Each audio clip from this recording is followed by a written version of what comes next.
In terms of recreational fisheries, there's a lot of questions I could ask. I could ask questions about salmon, for example, why our salmon are leaving our waters, they're going out to sea, and they're not coming back to sea.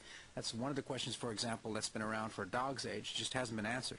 And trout, jurisdiction, it goes on and on. But I'm going to go back to recreational cod fisheries.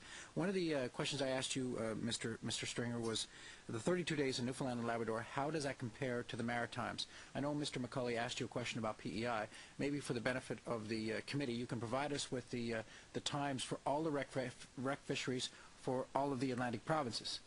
You don't have that number 32 comparison today, no?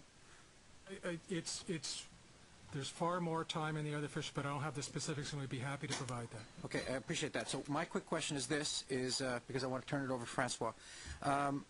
The 2 points that you mentioned, Mr. Stringer, were codfish are still delicate in waters off Newfoundland and Labrador compared to the 1980s. You also mentioned how Newfoundlanders and Labradorians love to fish, and you're dead on the money about that. But these restrictions, restricting the fishery to 2 different times, 32 days, has put lives in jeopardy. And some would argue at home that it has actually cost lives in certain unfortunate, incredibly unfortunate circumstances. Is there any movement in the department to open that up, again, in comparison to, say, the Maritimes? I think, and the point was made, you actually made the point, made the point that last year when we saw the weather challenges that we had, it was late September, right?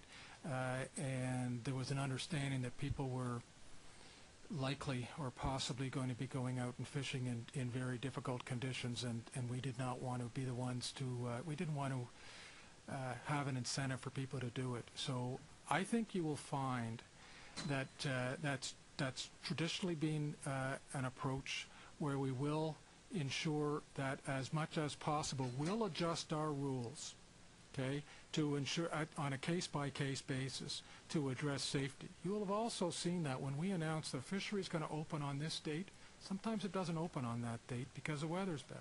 And we know that when we shoot the gun off that the fishery is about to start, everybody goes out regardless of, so, you know, we will take those things into account. Safety is a huge issue. It's when you've got that many people out on the water, to be candid, it's one thing in inland areas where it's an issue, but it's different being out on a lake, okay, and on a river than it is to being out at sea. Even if it's in Conception Bay, it's still out at sea.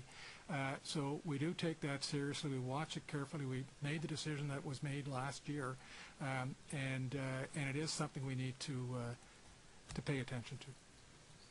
Still have a minute. Mr. Leaf first, then I'll move to you, Mr.